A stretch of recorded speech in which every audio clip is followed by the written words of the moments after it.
think we both know what men are like. Again.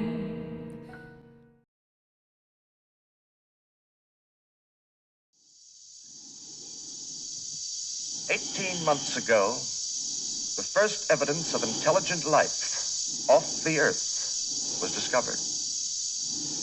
I could not sleep the night before I was going to go see Stanley Kubrick's 2001: A Space Odyssey. I honestly think you ought to sit down calmly, take a stress pill, and think things over. The 4-million-year-old black monolith has remained completely inert. Its origin and purpose, still a total mystery. Daisy, Daisy,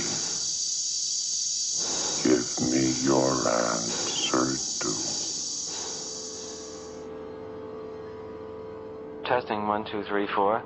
Born July 26, 1928, New York City. My father is a doctor. One sister. My nickname at school used to be Spaceship. It's Spaceship Clarke. I had few intellectual interests. As a child, I was a school misfit. My first scientific interest was collecting fossils, but very quickly I switched to astronomy. Like everybody else, you know, I was always very interested in movies.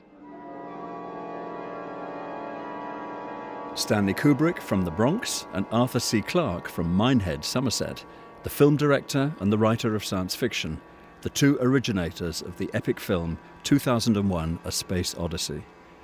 It was 50 years ago, at the beginning of April 1968, that the film had its first screenings in Washington, New York and Los Angeles. The critics disliked it at first, but 2001 was eventually to become a huge box office hit, the most influential science fiction film ever made, and a film whose deeper meaning is still being actively debated. Millions of years ago, before the human race existed, an adventure began. In the beginning, Stanley Kubrick contacted Arthur C Clarke at his adopted home in Colombo, Ceylon, asking him to come over to New York. The initial cable read, "Stanley Kubrick, Dr Strangelove, Paths of Glory, etc. Interested in doing film on ETs. Interested in you. Are you interested?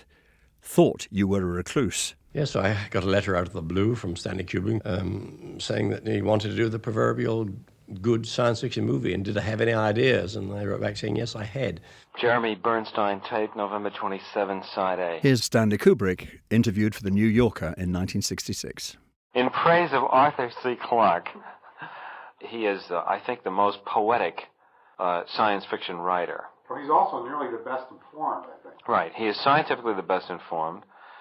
His narrative ideas, I think, are the most appealing. He can take an inanimate object, like a star or a world or even a galaxy, and somehow make it into a very poignant thing which almost seems alive. Good evening. 3 weeks ago, the American spacecraft Discovery 1 left on its half-billion-mile voyage to Jupiter. I was 10 years old, and I went to see it with my parents. It was an intravenous experience for me, truly, truly life-changing. Piers Bisoni, science writer and author of The Making of 2001. When this project started out, Stanley only knew that he was interested in the idea of our future in space and the possibility of some kind of encounter with other intelligences. So he knew that if Arthur C Clarke wrote some kind of a piece of narrative, it was going to be reliable. It wasn't going to be nonsense. I sense that although in some ways they were kindred spirits, in other ways they pull in slightly different directions. You know, Clarke has a very gung-ho attitude to modern technology, loves whiz-bang new things. It's credited with inventing the commercial satellite. Whereas Kubrick is always questioning, slightly dark in his attitude towards technological development. Always there is a counterbalancing influence with Arthur C Clarke's involvement in the film. He was a natural optimist. He thought that technology was going to improve our lives. He thought that encounters with non-terrestrial intelligences would benefit us. Stanley Kubrick's movies, of course, are known for their pessimism. A shrieking monolith, deliberately buried by an alien intelligence, starts man on a mission 500 million miles into space. At first, the two men considered 6 of Clarke's stories, but by May 1964, they'd settled on one of them, The Sentinel, about the discovery of an alien artifact, a sort of cosmic fire alarm on the moon's surface. The story had been written many years before and had been entered for a BBC short story contest, which it didn't in fact win. I was standing on a plateau, perhaps 100 feet across. John Shrapnel reading The Sentinel on BBC Radio 4 Extra. It had been levelled to support a glittering, roughly pyramidal structure, twice as high as a man, that was set in the rock like a gigantic, many-faceted jewel. The old, discredited dream of the first explorers was true. There had, after all, been a lunar civilization. And I was the first to find it. I've always had a desire to get out into space, and it really reinforced that. For me, 2001 was one of those films with lots of mystery surrounding it, people not quite understanding, the ending, what's it all about. So as a scientist, I wanted to see if I could understand it. Dr. Maggie Adair-Pocock, space scientist and co-presenter of The Sky at Night. At that time, there was wild speculation about what's out there. We've gone into orbit around the Earth, we're looking towards the moon, because we don't actually land on the moon with people until 1969. And so the fact that we found this artefact, we could, because we haven't got there yet, we're on our way. But what could we find when we get to the moon? We thought it might be the upper part of some buried structure, so we excavated out on all sides. And what's more, it seems to have been deliberately buried. The novel by Arthur C Clarke, which explains more, had originally been slotted to come out at the same time as the film, but Stanley Kubrick hung on to the manuscript and publication was delayed until 4 months after the opening. It still sold 1 million copies in paperback alone. We brainstormed, developing all sorts of ideas. Arthur Clarke, interviewed by Nigel Aitchison for the World Service in 1987. When we had a fairly clear concept of what we wanted to do, Stanley said, well, write the novel and then I'll derive the screenplay from it. Wasn't that an unusual way of going about things? As far as I know, it was unique. And in fact, there was feedback in both directions, because I would write part of the novel and he would write the screenplay, and I would read the screenplay and feed it back into the novel. And later on, when he was actually filming, I was still feeding things back from the film into the novel, because the novel didn't come out till well after the film.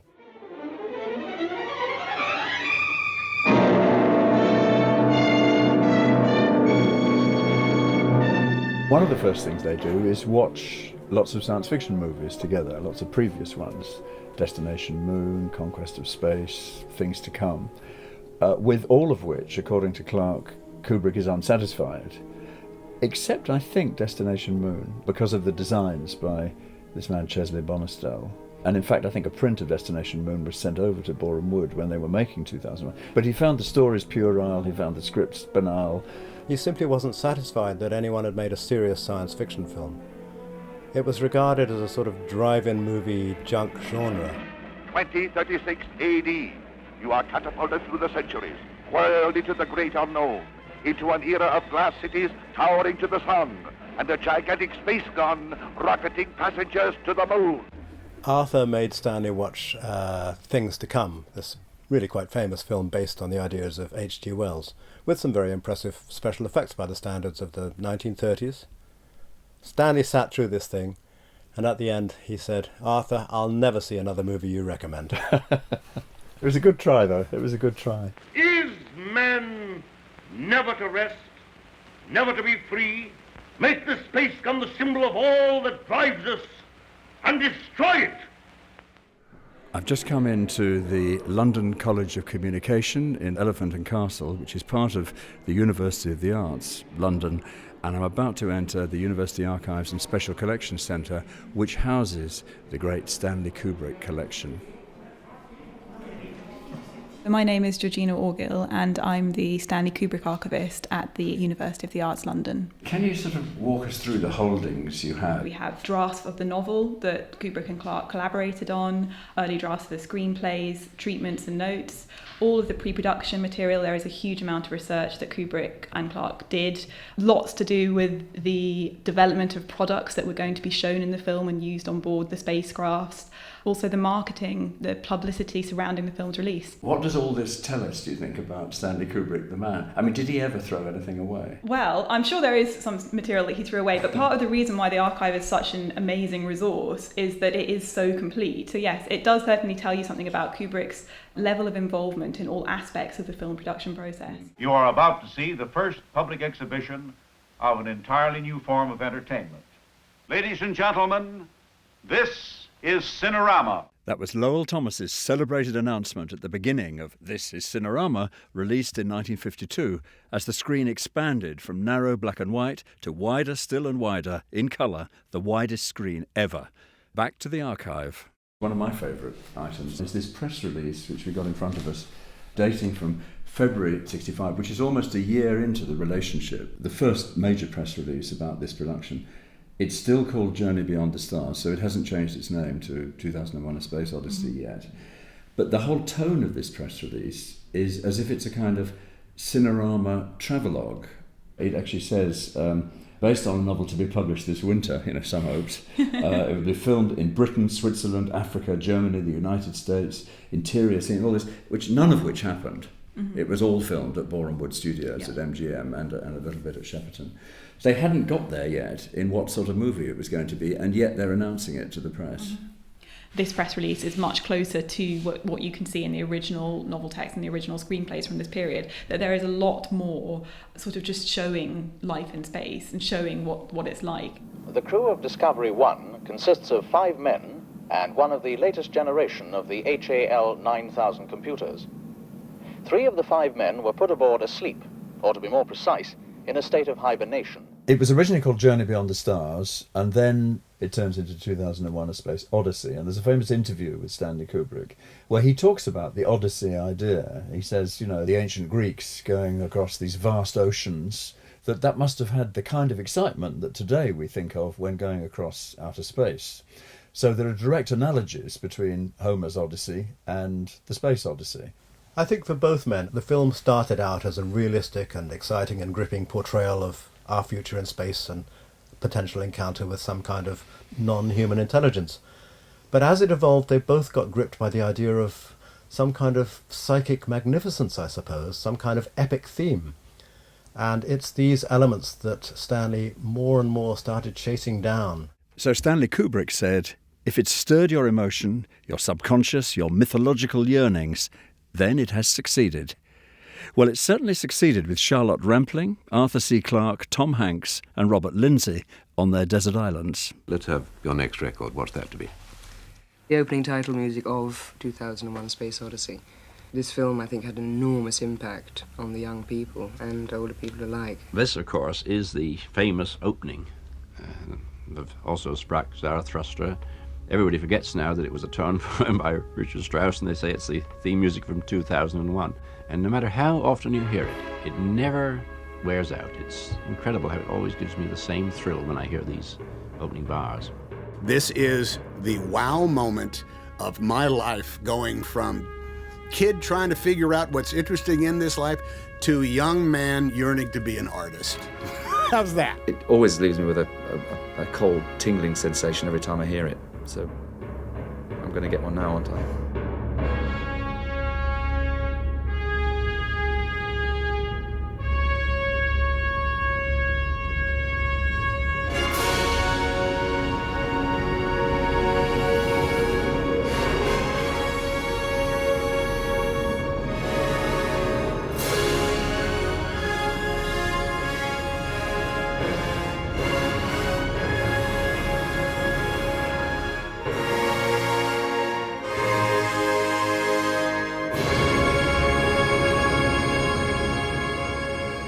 We're at the dawn of man, the transition from ape to Homo sapiens some 4 million years ago.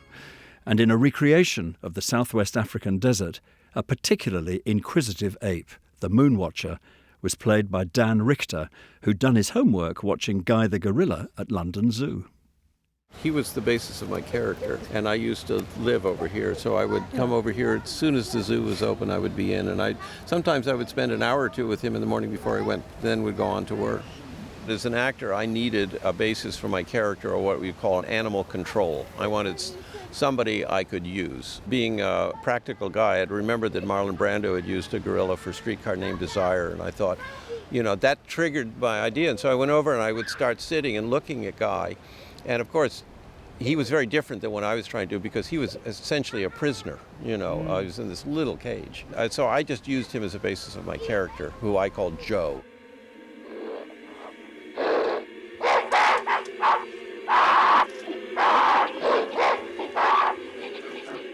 You see the apes swinging their bones and winning a kind of triumph against nature. As soon as they've done that, as soon as they have put meat in their mouths, and not many people notice this, this is where Kubrick introduces the buzzing of flies onto the soundtrack. With every triumph of violence, with every leap forward, some innocence is lost. So then we go to the world of astronautics and the 21st century. We see the spaceships dancing like ballet dancers, but we see the humans behaving like automata. Another triumph, technology, and yet we've lost something. This was an unprecedented piece of editing as the Moonwatcher's bone turns in a single frame into an orbiting satellite, but it could have been very different. Georgina, what do we have in front of us here? This is one of the draft screenplays. The whole script dates from 1965 to early 1966. The year they started shooting, in fact, the beginning of the year they started shooting. One of the features of it is the use of these voiceover narrations where, for example, in the scene from the bone to the spaceship, the narrator is supposed to, in this script, say, by the year 2000. By the year 2001, overpopulation had replaced the problem of starvation, but this was ominously offset by the absolute and utter perfection of the weapon. Hundreds of giant bombs had been placed in perpetual orbit above the Earth. They were capable of incinerating the entire Earth's surface from an altitude of 100 miles. That famous cut is originally 3 million years of weapons design, as far as I understand it. So here's this bone that he's bashing a tapir with, throws it in the air, and it turns into a nuclear bomb. But in the movie, in the absence of that, it looks like wonderful 3 million years of human ingenuity. Yeah. Piers Bisoni reckons that the cutting of the commentary, late in the day, was a good call. It was much more didactic originally, wasn't it? Not only was it didactic, but it also took away from the sense of mystery that gradually he began to realize was his big quest here. He took this huge risk and went with his gut. And so many people around him, including, I think, Arthur C Clarke, said, where's all the explanation gone? Where's all the dialogue gone?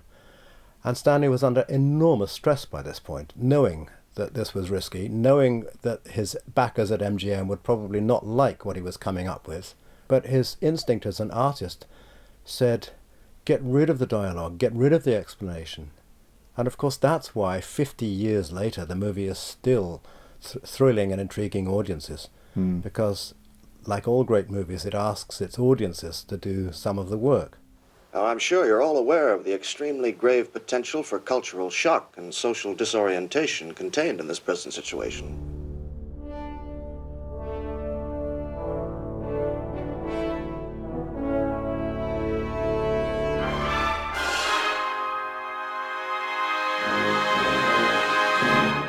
Kubrick had originally commissioned the prolific film composer Alex North to write and record the music for the soundtrack.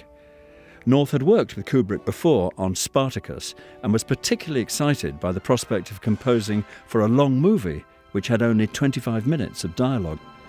Meanwhile, Kubrick was busy editing to a guide track of pre-existing orchestral music, determined at all costs to avoid the clichés of science fiction compositions.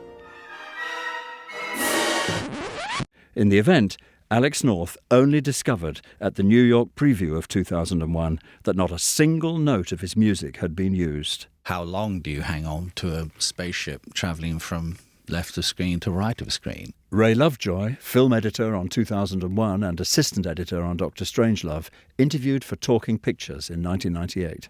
There's no way that you can know without putting some music behind it, and obviously a lot of that music was inspired by the sequence involved. I mean, the most famous one, I suppose, is the Blue Danube. I seem to remember that we tried all sorts of variations of music until that one clicked.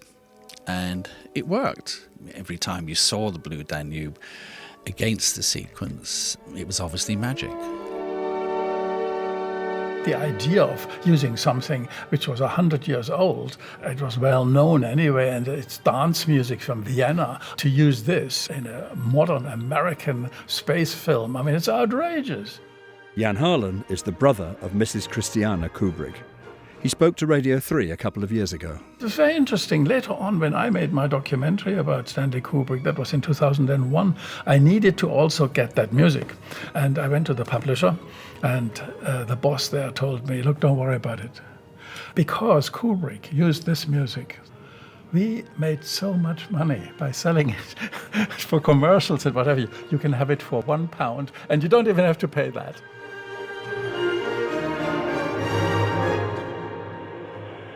While Alex North had been amazed that his music wasn't in the film, the Hungarian-Romanian composer Georg Ligeti was just as amazed that so much of his music was in the film, including a version of his piece Aventure, which had been manipulated and slowed down. There was a lawsuit with MGM at the time, but later in life, a more mellow Ligeti came to admit that the film had introduced his music to a mass audience, and that it did indeed seem to evoke another world. Here in this London suburb, space scientists, industrial designers, and conceptual artists from all over the world are gathering at the MGM studios. A 20-minute in-house documentary was made for Look magazine in April 1966. Stanley Kubrick didn't say a word in it, but scientific consultant Frederick Ordway and production designer Harry Lang were both featured prominently in their design studio. Here's Ordway. We've been brought in here by Stanley Kubrick to more or less ensure the scientific integrity of the film, to make sure that it's very, very close in reality to what we're doing today in the spaceflight program. How do Dr. von Braun and Arthur C. Clarke relate to 2001? Well, it's sort of a friendship relationship, really. I formerly worked for Dr. von Braun at the Marshall Space Flight Center in Huntsville, Alabama. Both Ordway and Lang had worked for the ex-Nazi rocket scientist Wernher von Braun at the NASA Space Flight Center. See, I had a top-secret clearance at NASA, and we were still fiddling with Russians. And the FBI all over Huntsville, and CIA, and if you were a raving Nazi or an SS colonel, was perfectly fine, as long as you had never belonged to a communist youth movement. Then you were out. Harry Lang interviewed by BBC producer Mark Berman in, when else, 2001. So Kubrick found himself collaborating closely with two protégés of von Braun, shortly after riotously sending the man up at the end of Dr Strangelove. I have a plan. Monsieur! I can walk! This is but one example of what life will be like in the year 2001. In the Kubrick archive, there are some 300 files on product development alone. Everything from pens to chairs to kitchens to garments to food to graphics to switches and dials to computers, all asking the companies to predict what their products might look like in 2001. We've been working with many, many companies, about 50 really. IBM, General Electric in Philadelphia, RCA in Michigan. Wherever we need help, we've gone to industry, and they've been more than delighted to give it to us. The use of brands had another subtle effect. It's very good for publicity. You would have the corporations telling people, go and see this movie. You would have lots of newspaper stories about, oh, IBM and Honeywell are all involved in consulting for this fabulous movie.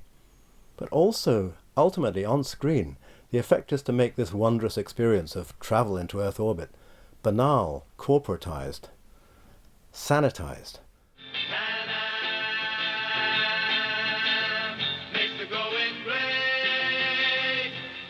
Who ever heard of an airline with a waiting list for the moon? Ironically, two of the most important brands featured in 2001 didn't quite make it to the turn of the century. Pan American for the Orion 3 spaceplane and the Howard Johnson empire of hotels and eateries on Space Station 5.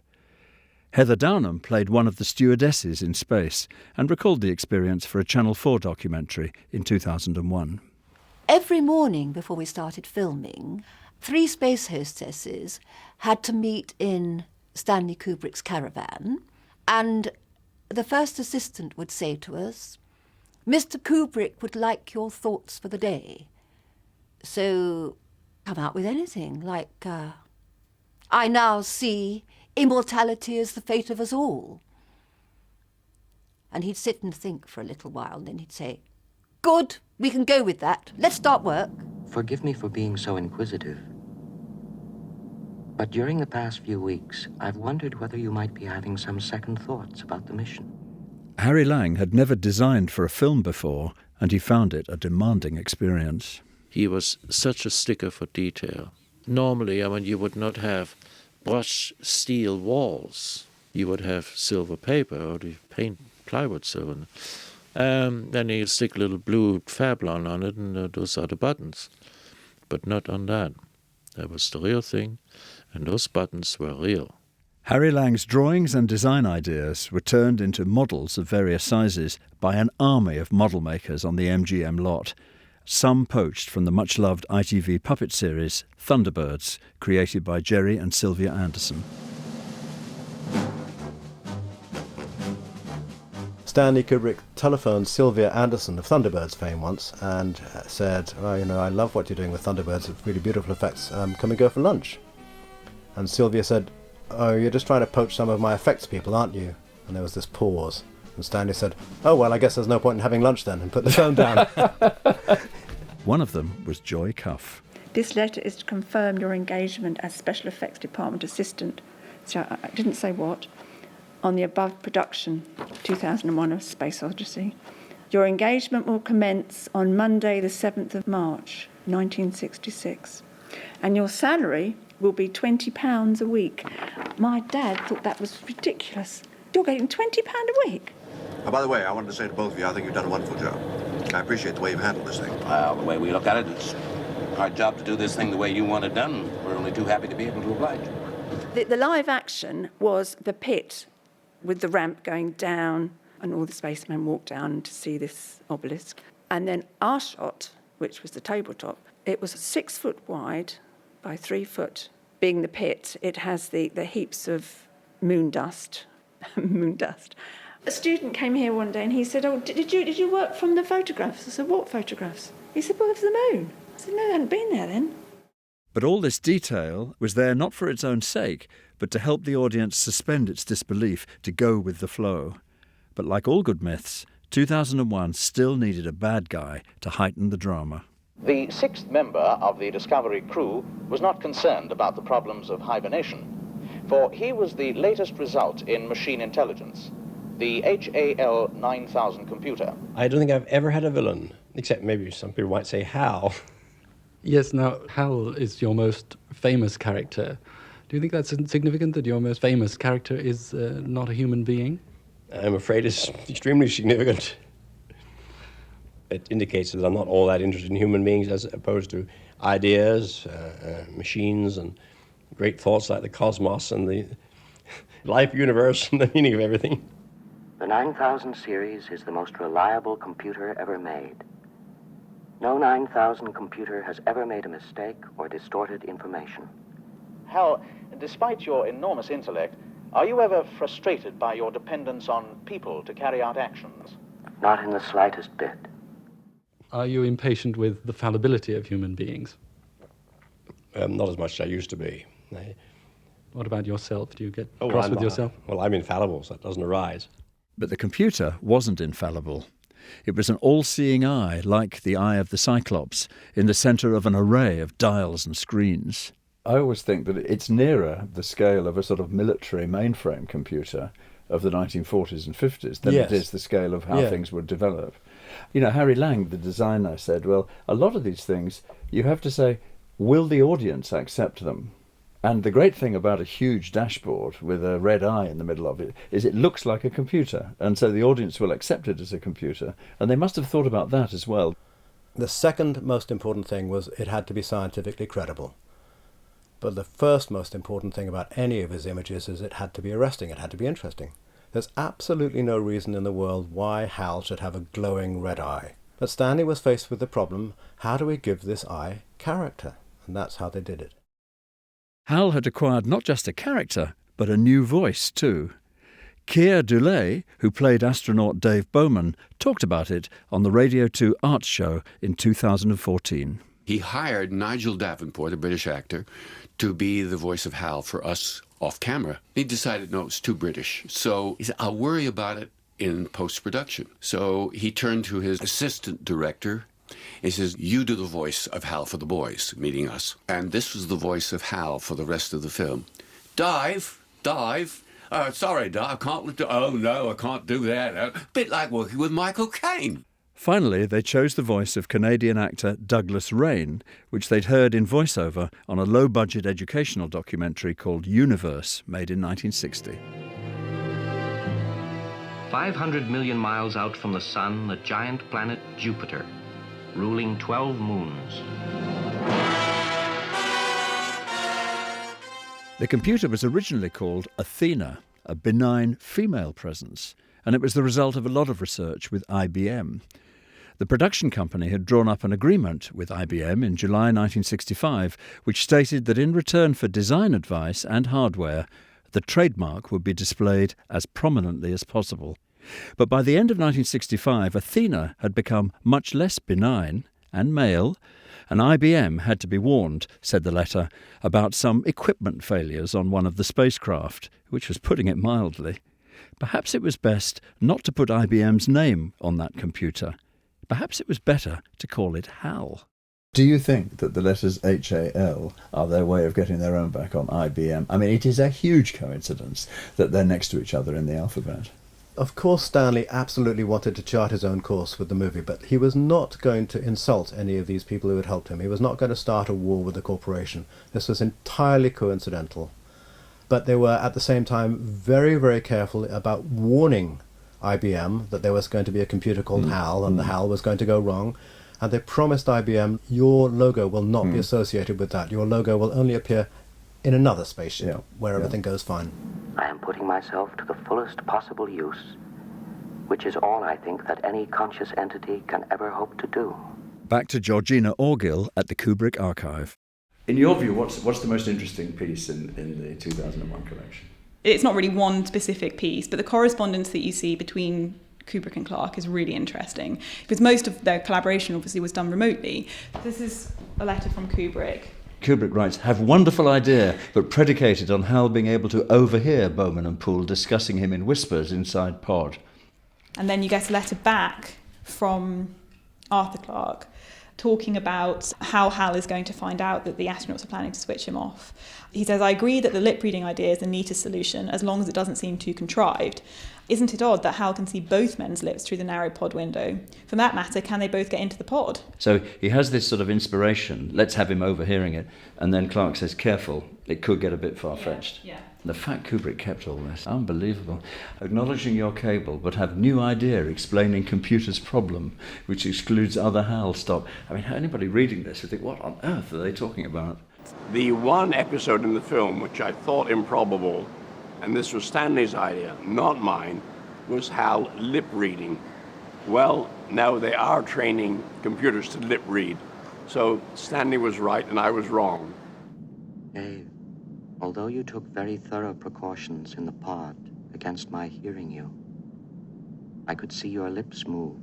I remember Stanley saying that he didn't want the astronauts to be anything like what had been portrayed up to that point. He didn't want these guys with pointy goatees and kind of Flash Gordon type costumes. Keir Dullea, this time for Radio 3's Free Thinking. If you notice, there's so little dialogue. In a way, Hal is the most alive character. I mean, we're kind of really laid back, and that was intentional. When you pick up on our story in the ship, we've been in space for a long time. It's just another day of routine. Well, let's get on with it. Okay. Good luck, Dave. You've got the two astronauts who are so bland and dull and perfect. And the disjunction between that and the sort of aliveness of the technology is always very striking. Catherine Constable, Professor of Film and Television Studies at Warwick University. You've got this great moment in the Jupiter mission where you have Hal, voiced by Douglas Rain, and it's such a wonderful, mellifluous voice, and it humanises that technology. So I think that's why we, enjoy Hal as much as we do. Dave, my mind is going. I saw 2001 when I was very young. I saw it when I was 7 years old. I knew nothing about Kubrick or anybody else. I didn't know what a director was. I didn't know anything about it other than it was about space and about spaceships.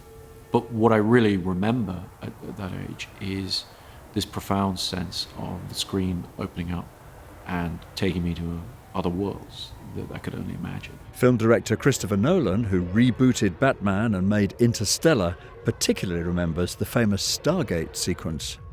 The ending is what it is. The ending is the experience that you have when you watch the film, and it gives you a particular feeling and a particular response to the imagery that has some form of internal logic on an emotional or abstract level, and if you try and explain it or define it, it loses that particular magic.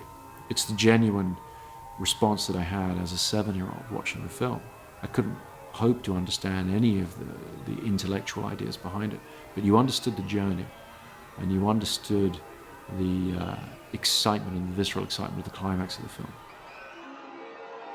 For the Stargate sequence near the end of the film, the other production designers on the film were trying to envision a moon of Jupiter that had a slot in it, and we would go through the slot, and on the other side of the slot we'd find another universe. Douglas Trumbull, one of the special effects supervisors, recorded for a Radio 4 documentary in 1995. I had been following the work of John Whitney, who was working with some very advanced sort of photographic techniques of keeping the camera shutter open for a long period of time, where you moved things around in front of a single frame of film.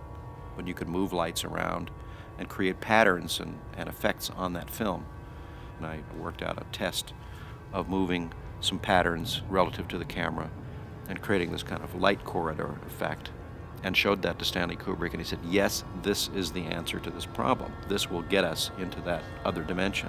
We're taken on this linear trajectory through space with all these flashing images and refracted images, and we have that sense of it as something that's taking us absolutely to the edge of what's comprehensible, that we are confronted by an infinity that's just too vast. You can only grasp it as an idea, as a purely abstract idea. The original thought was for Bowman to go through the Stargate and enter an alien civilization through some kind of time and space tunnel. And there was to be a 10-minute prologue with scientists and theologians of the day talking about the possibilities of extraterrestrial life. Quite frankly, we have had some very reliable intelligence reports that quite a serious epidemic has broken out at Clarice. Something apparently of an unknown origin. It seems absolutely inconceivable, and I think most astronomers today will go along with me, that in this gigantic universe, we are the only living things and the only intelligent things. Instead of an advanced civilization of aliens, the film ends much more mysteriously, on a star child, an embryo floating in space. Harry Lang recalled how this was achieved. It was made by a young sculptress. She got the German taxidermist's eyes and set them into wax inside. There was great big blue eyes. So the whole star child was sitting on a turntable on a darkened stage and just one light source and the camera open with long exposure shots and one little chap with a spray can in case the fly gets too close, it starts flying around. That's all he had to do. But he ran out of the stage screaming because it started crying. And what had happened? The lights had started melting. The wax started running down. Daisy, Daisy, give me your answer too. But what on Earth, or in space, does it all mean? For me, there's never been any doubt that what's happening here is some kind of encounter with extraterrestrial intelligence. Beautifully ambiguous, but clearly not of this Earth. In terms of thinking about it on a Nietzschean model, you've got it as a kind of masculine rebirth of Dave Bowman, and you can think about it as a kind of transcendence. You could suggest that it's a sort of a moment of idealised intelligence. I can't answer because the end means whatever you want it to mean, which is not a way of sort of squirming out of a difficult question to answer. Many people have different interpretations on it. My personal interpretation is that I find a lot of hope with the ending of the picture. The Star Child reborn, for me, indicates hope for the future. Another answer can be found in the original commentary for the film. This is the narration that's supposed to make clear what's going on in the final sequence. In a moment of time, too short to be measured, space turned and twisted upon itself. Well, that's all right then. We all understand that. It wouldn't have helped that much. Or perhaps it would, do you think? The rest of the narration that leads up to it does give you much more exposition. But this, in a moment of time, too short to be measured, space turned and twisted upon itself, last line goes into the novel. And it is a fantastic line. That's a great line. But you can also see with the film what they were trying to achieve with Stargate sequence. I think it sort of shows you this was their kind of inspiration for how we're going to show that. For 4 million years, the monolith had circled Jupiter, awaiting the moment of destiny that might never come. Now the long wait was ending. An ancient experiment was about to reach its climax. Then the pod came, carrying life. Confused? Perhaps Maggie Adair-Pocock can help us. I think he travels through a wormhole, because if you see all the colours going past, if you watch Doctor Who, very similar imagery, and a wormhole is a wonderful concept which is backed up by mathematics, but we've never seen one yet.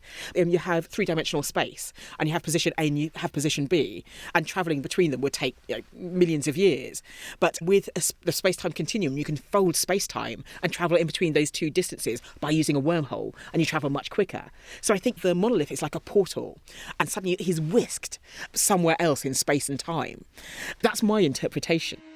In the first year of the 21st century, there is strange and wondrous beauty, startling experiences that jolt and mystify, and the danger of complete obliteration. He told me that the first exhibitor screening of 2001 had, I believe he said, 241 walkouts.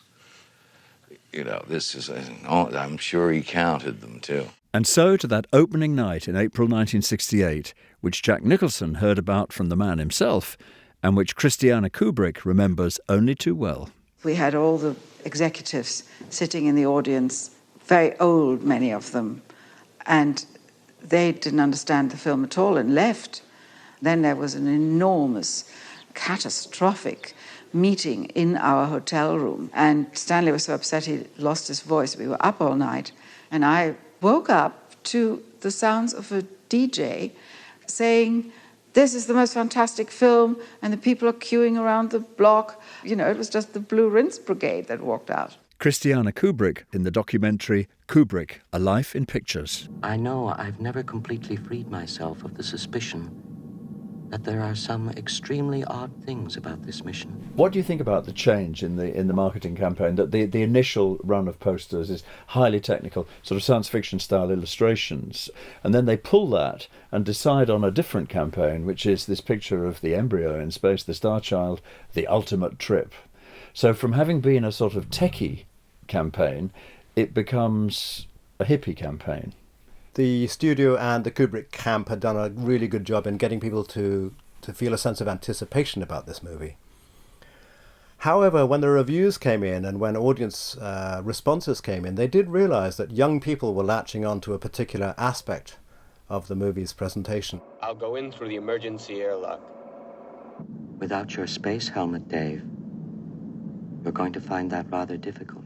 I can still recall sitting in the front row of the London Casino Cinema in June 1968, totally immersed in the huge screen, when during the Beyond the Infinite sequence, a jazz cigarette was generously passed along the row, helping us to experience the ultimate trip. That picture is a very far-out movie, and you could drop acid and watch it. You sure as heck couldn't drop acid and make it. Gary Lockwood, who played astronaut Frank Poole. I had nuns come up to me, highly religious people, and say the most inspirational religious movie I've ever seen. I had hippies come up to me and say, that's the most far-out thing I've ever seen. I mean, it's all relative to one's book. Keir Dullea. I am told that during a year-long run of that film in San Francisco, that at some matinee, somebody during the voyage through time and space ran down the center aisle screaming, "It's God! It's God!" and jumped right up on the stage and ran through the screen. So we went to the Jack Warner Cinerama Theater on Hollywood Boulevard, and it just blew our socks off. We had no idea what we were going to see, which is always the best way to experience anything. For film director John Landis, 2001 is timeless for many reasons. When Keir Dullea is giving Hal his lobotomy, which is clear lucite blocks, what the hell is that? But you totally buy it. And the video technology, it's pre-digital. So like when the TVs come on, there's so much of it that he got wrong, but it doesn't matter because it's so convincing. For Christopher Nolan, the music is key. It's the best use of music, probably the most famous use of music in any film ever made. And I think part of the timeless quality of the film is that the music is from a completely different era, and so it doesn't date. And there's nothing about the relationship between image and music in 2001 that is dated in the slightest. And you can't say that about any other science fiction films. On the whole, the science in 2001 stands up staggeringly well. A good example is a legal dispute between Samsung and Apple, these great modern technology giants. Mm. And Apple said, well, we invented the touch-sensitive tablet. And Samsung said, well, look at the movie posters for 2001 with astronauts standing on the moon holding a touch-sensitive tablet. Look at the tablet inside the spaceship. And they said, look, this is artistic precedent here. The idea was clearly delineated 50 years ago. Anyone who's seen Interstellar will know that I've revisited it many times. I've been lucky enough to see it on film prints, and obviously on Blu-ray and DVD and on television. Every time I've seen it, I think, as the world has changed, the relationship of the world and futurism and science fiction to the film changes. For example, the last time I watched it, I suddenly was looking at those screens that those guys have for watching television, realizing that they're iPads. And of course, when I was a kid watching it, that seemed impossibly exotic. And now for kids watching it today, they're just sitting there on slightly clunky looking iPads. If any film was meant to be seen on a very large screen, 2001 is in number one position for that because it is so magnificent in its visual effects. The genius of Stanley's eye is so noticeable in this film. I would say at least 60% of the people who want our autograph weren't born when 2001 came out. So that's how relevant it seems to be in any generation. I mean, it's extraordinary, but most of these young people haven't seen it on a large screen. One of the things 2001 did was create a look of space travel. And the 2001 shots of the spacecraft created a terrific sense of reality, but also that design has become what space looks like. I mean, Star Wars, George just took Kubrick's space and kind of put dirt on it a little, but basically it's the same look. Catherine Constable again. Science fiction is, since really the mid-70s, that genre at which people throw money, the stuff of which the summer blockbuster is made. But it's in the complexity of the visuals, their technical brilliance, that the heart of the science fiction film is really located now. And you can think about Kubrick as instrumental in that shift. I haven't seen a CG shot that matches those big miniatures yet. And just the sense of being in outer space. Gravity might be the only movie that's come close, but Gravity was in 3D and IMAX and, it was all CG. And, 2001 was particularly inspirational to a 21-year-old singer-songwriter and his song, Space Odyssey. Victoria Brokes of the V&A was co-curator of the David Bowie Is exhibition, which has toured much of planet Earth. Bowie was, of course, hugely influenced by Stanley Kubrick. One of the things about Bowie that you can really see in this period of his development is how in tune he was with important cultural events going on at the time. And of course that meant that he was probably, we don't know exactly when he saw the film, but he was probably one of the first to see it. We do know that he saw it several times. He also said he was quite stoned, at least on one of those viewings, but it set his mind off on a kind of chain of events which led to the writing of Space Odyssey. The record comes out in summer '69, but it only really becomes a hit when it becomes the soundtrack on the radio for the moon landings. Yes, and Bowie said himself that they hadn't really listened to the lyrics very carefully when they chose to play it over the moon landings, or at least the coverage of the moon landings, because, of course, the actual lyrics of the song are about, well, fragility, vulnerability, and being lost in space. And Major Tom, who is, I think, based on Dr. Bowman, is this lost character which people connect with Bowie's own psyche and so on. When he talks about being stuck in this tin can, I always think of astronaut Bowman in his pod whizzing through infinity. Also of that scene in 2001 where both Bowman and Poole go out to examine the communications antenna, and there they are with this umbilical cord attached to the Discovery, and you get this sense of this tiny figure floating around in the absolute vastness of space. It is the year 2001. You are on your way to a space station on routine business. Kubrick's interpretation of space is still quite a futuristic view, because I think there space is almost an everyday thing, and that hasn't happened yet. I'm hoping it will, but it hasn't happened yet. These are very exciting times. Last year, on the 4th of October, we celebrated 60 years of space. Space is relatively young. We haven't been out there for very long at all. But now we're entering the era of commercialisation, where we've got space tourists coming along, pioneers like Elon Musk saying, OK, it's not just big countries that do this. This should be available to everybody. And if people want to get out there and people see there's a market for it, I think the prohibitive cost that we have at the moment will come down. Now, to put a timescale on it gets a lot harder. In my lifetime, I'm really hoping. Watch this space. And the world's most powerful rocket has been launched tonight from Kennedy Space Center. Experts say it could transform space exploration. The launch into outer space in February 2018 of a Falcon Heavy rocket funded by Elon Musk, and inside it, Bowie's song being beamed from the in-car speakers of a Tesla Roadster. But Canadian astronaut Chris Hadfield had got there first, with his version performed aboard the International Space Station.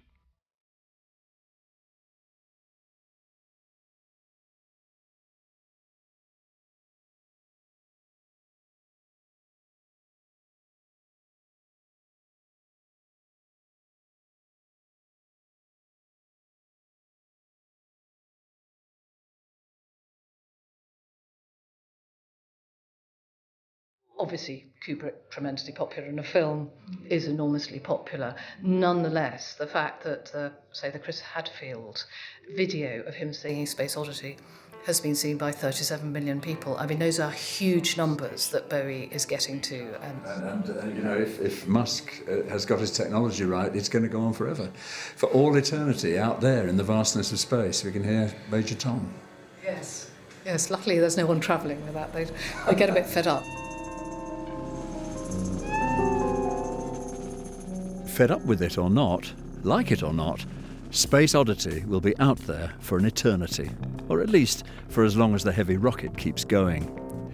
And despite all the many scientific, technological and social developments which have happened in the last 50 years, the film 2001 A Space Odyssey is still very much out there as well.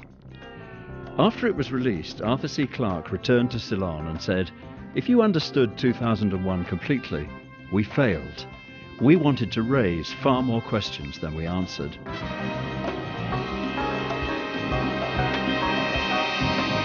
Meanwhile, Stanley Kubrick started researching another potential epic, this time on the life of Napoleon, a man he much admired. The long-suffering head of MGM, Robert H. O'Brien, summarised the whole 2001 saga in an interview for Variety.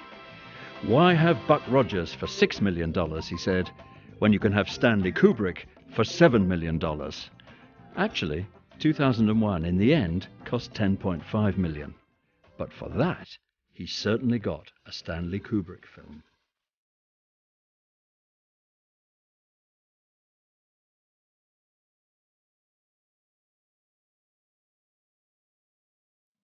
Just a moment. Just a moment. This conversation can serve no purpose anymore. Goodbye. Al? Al? Al?